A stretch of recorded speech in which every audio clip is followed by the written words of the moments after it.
আসসালামু আলাইকুম সুপ্রিয় দর্শক, আশা করি আপনারা সবাই ভালো আছেন। দর্শক, আজকে আমি কথা বলবো একটা নিউ থিংস, সেটা হচ্ছে আমার বুকের পাঁজরের ব্যথা। অনেকে এটাকে হাড়ের ব্যথা মনে করেন বা বুকের ব্যথা মনে করেন। এটা একটা ডিফারেন্সিয়াল ডায়াগনোসিস। এই বুকের পাঁজরের ব্যথা, এটা আমরা একটা গবেষণায় দেখতে পাই যে 30% এই বুকের ব্যথা এই কোস্টোকন্ডাইটিসের কারণে হয়। মানে বুকের আশেপাশে যে পাঁজর আছে, যে রিবসগুলো আছে, এই ব্যথার কারণে হয়। কিন্তু অনেকে মনে করে যে আমার বুকে ব্যথা হচ্ছে, তাহলে এটা মনে হয় আমার হাড়ের সমস্যা। না, এটা কোস্টোকন্ডাইটিস, জাস্ট নিউ থিংস। আমি এটা নিয়ে আলোচনা করব, অবশ্যই আশা করি আপনারা অনেক উপকৃত হবেন। এই কোস্টোকন্ডাইটিস এটা হচ্ছে pain in the chest all. আমাদের এই বুকের চারিপাশে ব্যথা হবে, বুকেই ব্যথা হবে, এবং ব্যথাটা এই বুকের লোকাল থাকবে।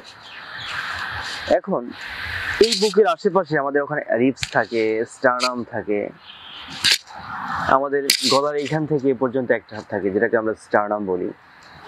ওই স্টার্নামের আশেপাশ দিয়ে আমাদের এ পাশে 12টা এবং এ পাশে 12টা 24টা পরশুকা থাকে, যেটাকে আমরা পাঁজর বলি, রিবস বলি।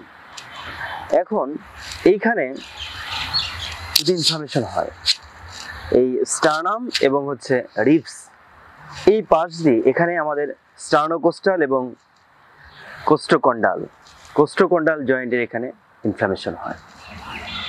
এর আশেপাশে অনেকগুলো মাসেলস থাকে, মাংসপেশি থাকে, এখানে ব্যথা হয়। এটা কোস্টোকন্ডাইটিস। এটা কি কারণে হয়? এটা রিস্ক ফ্যাক্টর কি? নাম্বার 1 রিস্ক ফ্যাক্টর হচ্ছে কফিং, মানে কাশি, বারবার কাশি দেয়। স্পন্টেনিয়াস যদি যারা কাশি থাকে, অনেক দিন ধরে সে কাশে, সেটার কারণে এই কোস্টোকন্ডাইটিস ব্যথা হতে পারে, বুকে ব্যথা হতে পারে। সেকেন্ড যে কারণ, সেটা হচ্ছে কেউ এক্সারসাইজ করে, রেগুলার ব্যায়াম করে, ওটার কারণে বুকে প্রেশার পড়ার কারণে এখানে ব্যথা হতে পারে। 3 নম্বর রিস্ক ফ্যাক্টর হতে পারে যে লিফটিং, আপনি কোনো কিছু ক্যারি করেন বা নিচ থেকে কোনো উঠানোর কাজ করেন বা ডাম্বেল দিয়ে অনেক এক্সারসাইজ করেন, অনেক জিম করে, ওইটার কারণে যখন আমাদের পেক্টোরালিস মেজর মাসলগুলোকে বারবার পুল করে, এটার কারণে বুকের পাঁজরে ব্যথা হয়ে যায়। আরেকটা কারণ হচ্ছে যে ইনফেকশন অফ দ্য স্টার্নোকোস্টাল জয়েন্ট বা কোস্টোকন্ডাল জয়েন্ট। এখানে যদি আমাদের প্রদাহ তৈরি হয়, তার কারণে আমাদের চেস্ট অলে পেইন হতে পারে বা কোস্টোকন্ডাইটিস হতে পারে। একদম সহজভাবে আমি আপনাদেরকে বুঝিয়ে দিলাম। আর এটা আমরা কিভাবে বুঝবো যে এটা কোস্টোকন্ডাইটিস নাকি হাড়ের সমস্যা বা বুকের সমস্যা? এটা কিন্তু এটা ক্লিনিক্যাল এক্সামিনেশন এর মাধ্যমে এটা বুঝে যায়। রোগীর থেকে হিস্ট্রি নিলে বুঝে যায়। তারপরেও যদি আমরা আরো কনফার্ম হই, তাহলে আমরা কিছু ইনভেস্টিগেশন আমরা করতে পারি। একটা বুকের এক্সরে করতে পারি, একটা ইসিজি করতে পারি, করে আমরা কনফার্ম হব যে না, এটা হাড়ের সমস্যা নাকি এই বুকের পাঁজরের ব্যথার সমস্যা বা কোস্টোকন্ডাইটিসের সমস্যা।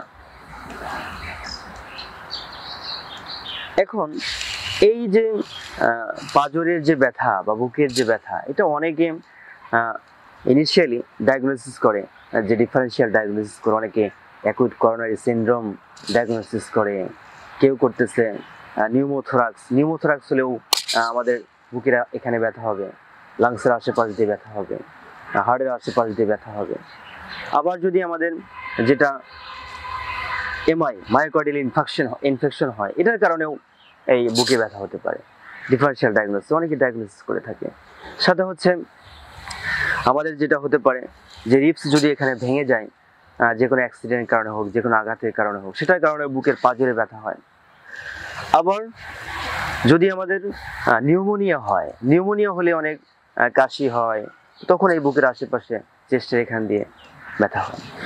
আরেকটা ইন্টারেস্টিং রোগ, সেটা হচ্ছে ফাইব্রোমাইলজিয়া বলি আমরা, যে ফাইব্রোমাইলজিয়া হলে এটা আমাদের সারা শরীরেই ব্যথা হবে, আমাদের এই বুকের চেস্ট হলেও ব্যথা হবে, পাঁজরেও ব্যথা হবে। এখন এই যে ডিফারেন্সিয়াল ডায়াগনোসিসগুলো, এটা থেকে আপনি এক্স্যাক্টভাবে আসতে একজন ক্লিনিশিয়ান সে কিন্তু বুঝে নেবে যে এটা আপনার কী রোগ। আপনার যে বুকে ব্যথা হচ্ছে এটা কি হাড়ে থেকে হচ্ছে, না আরও যে ডিফারেন্সিয়াল ডায়াগনোসিসের কথা বললাম ওটা থেকে হচ্ছে, না কি কোস্টোকন্ড্রাইটিস থেকে হচ্ছে, বুকের পাঁজর থেকে হচ্ছে।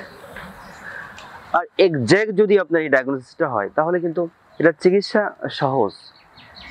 এই বুকের যে 30% যে আমরা যে গবেষণায় দেখি 30% বুকের ব্যথা, এটা কিন্তু এই কোস্টোকন্ড্রাইটিসের কারণে হয়, বুকের পাঁজরের এখানে প্রদাহের কারণে হয়। তো এই 30% বুকের ব্যথা অনেক রোগী কিন্তু আর 100 জনের মধ্যে প্রায় 30 জন। এখন এটাকে আপনাকে কনফার্ম হয়ে নিতে হবে যে না আপনার ব্যথাটা কি ব্যথা, হাড়ের ব্যথা নাকি কোস্টোকন্ড্রাইটিসের ব্যথা। এখন এটা চিকিৎসা সহজ, যে এটা আপনি আগে বুঝে নিতে হবে যে আপনার এটা কোস্টোকন্ড্রাইটিসের প্রবলেম। তাহলে এখানে যে প্রদাহ আছে, ব্যথা আছে, এটা কমাইতে হবে। এটা কমানোর অনেক ওয়ে আছে। অনেকে কিছু মেডিকেশন দিয়ে সাথে এখানে ব্যথা কমানো যায়। শুধু মেডিকেশনে ব্যথা না কমলে সাথে যেটা করতে হবে সেটা হচ্ছে এটা ফিজিওথেরাপির মাধ্যমে, যে এই কোস্টোকন্ড্রাইটিসে খুব একটা ভাইটাল রোল প্লে করে একটা ফিজিওথেরাপিস্ট, যে এখানে ফিজিওথেরাপির চিকিৎসার মাধ্যমে এইটার কোস্টোকন্ড্রাইটিসের ব্যথা, এই বুকের ব্যথা একটা নিমিষেই কমে যায়।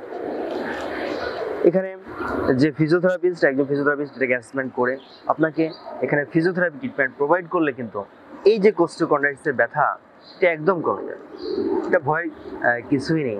তো সেই জন্যে আপনার এই বুকের ব্যথাটা যে কি ব্যথা, কোস্টোকন্ড্রাইটিসের ব্যথা নাকি হাড়ের ব্যথা, আপনাকে কনফার্ম হয়ে আপনি আগে কনফার্ম হয়ে নেন, আপনি শনাক্ত করে নেন এই ব্যথাটাকে।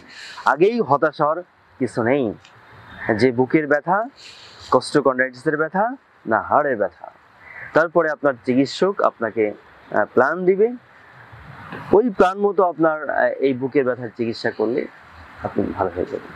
দর্শক, আশা করি এই নতুন থিংস আপনাদের ভালো লেগেছে। আজকে পর্যন্ত ভালো থাকুন।